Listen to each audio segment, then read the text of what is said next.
एक अनोखी राम कथा। एक बार ज़रूर सुने दोस्तों। मुझे पूरी उम्मीद है कि आपको ये राम कथा बहुत अच्छी लगने वाली है। एक बार एक राजा ने गांव में राम कथा करवाई और सभी ब्राह्मणों को राम कथा के लिए आमंत्रित किया। राजा ने सबको राम कथा पढ़ने के लिए यथास्थान बिठा दिया। एक ब्राह्मण अंगूठा छाप था।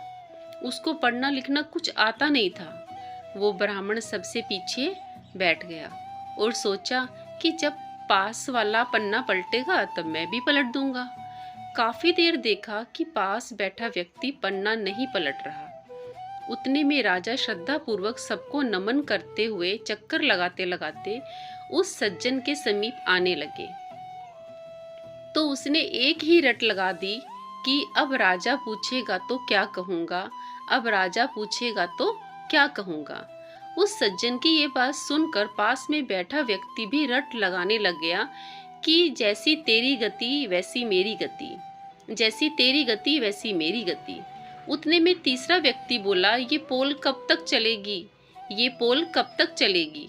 चौथा बोला, जब तक चलता है चलने दे, जब तक चलता है चलने दे। वे चारों अपने अपने सिर नीचे किए इस तरह की रट लगाए बैठे हैं कि अब राजा पूछेगा तो क्या कहूंगा, तेरी गति सो मेरी गति, ये पोल कब तक चलेगी, जब तक चलता है चलने दे। जब राजा ने उन चारों के स्वर सुने, राजा ने पूछा कि ये सब क्या गा रहे हैं, ऐसे प्रसंग तो रामायण में हमने पहले कभी नहीं सुने। उतने में एक महात्मा उठे और बोले, महाराज ये सब रामायण का ही प्रसंग बता रहे हैं। पहला व्यक्ति है, ये बहुत विद्वान है। ये बात सुमंत ने अयोध्या कांड में कही थी। जब राम लक्ष्मण सीता जी को वन में छोड़कर घर लौटते हैं, तब ये बात सुमंत जी कहते हैं कि अब राजा जी पूछेंगे तो क्या कहूंगा, अब राजा पूछेंगे तो क्या कहूंगा। फिर पूछा कि ये दूसरा कहता है कि तेरी गति सो मेरी गति। महात्मा बोले, महाराज ये तो इनमें से सबसे ज्यादा विद्वान है। किष्किंधा कांड में जब हनुमान जी राम लक्ष्मण जी को अपने दोनों कंधों पर बिठाकर सुग्रीव के पास गए, तब ये बात राम जी ने कही थी कि सुग्रीव तेरी गति सो मेरी गति, तेरी पत्नी को बाली ने रख लिया और मेरी पत्नी का रावण ने हरण कर लिया। राजा ने आदर से फिर पूछा कि महात्मा जी ये तीसरा बोल रहा है कि ये पोल कब तक चलेगी, ये बात कभी किसी संत ने नहीं कही। महात्मा जी बोले, महाराज ये तो और भी ज्ञानी है। लंका कांड में अंगद जी ने रावण की भरी सभा में अपना पैर जमाया था। तब ये प्रसंग मेघनाद ने अपने पिता रावण से किया था कि पिताश्री ये पोल कब तक चलेगी। पहले एक वानर आया और वो हमारी लंका जलाकर चला गया, और अब ये कहता है कि मेरे पैर को कोई यहाँ से हटा दे तो भगवान श्री राम बिना युद्ध किए वापस लौट जाएंगे। फिर राजा बोला कि ये चौथा बोल रहा है। वो बोले, महाराज ये इतना बड़ा विद्वान है कि कोई इनकी बराबरी कर ही नहीं सकता। ये मंदोदरी की बात कर रहे हैं।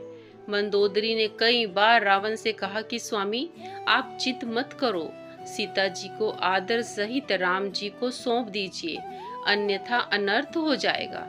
तब ये बात रावण ने मंदोदरी से कही कि जब तक चलता है चलने दे, मेरे तो दोनों हाथ में लड्डू है, अगर मैं राम के हाथों मारा गया तो मेरी मुक्ति हो जाएगी। इस अधम शरीर से भजन वजन तो कुछ होता नहीं, और मैं युद्ध में जीत गया तो लोकी में भी मेरा जय जयकार हो जाएगा।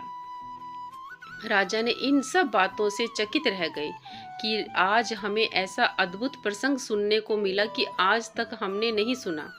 राजा इतने प्रसन्न हुए कि उस महात्मा से बोले कि आप कहें वो दान देने को राजी हूँ। उस महात्मा ने उन अनपढ़ अंगूठा छाप ब्राह्मणों को अनेकों दान दक्षिणा दिलवा दी। यहाँ विशेष ध्यान देने योग्य बात यह है कि कोई भी व्यक्ति कितना भी अज्ञानी, नास्तिक और अनपढ़ क्यों न हो, रामायण भागवत जैसे महान ग्रंथों को श्रद्धा पूर्वक छूने मात्र से ही सब संकटों से मुक्त हो जाते हैं। भगवान ज्ञान से ज्यादा भाव को समझते हैं, सादगी को समझते हैं। जय श्री राम। दोस्तों, अगर आपको मेरी ये कहानी अच्छी लगी हो तो वीडियो को लाइक शेयर ज़रूर करें और चैनल को सब्सक्राइब करें ताकि आपको ऐसी अच्छी अच्छी कहानियाँ और भी सुनने को मिलती रहें।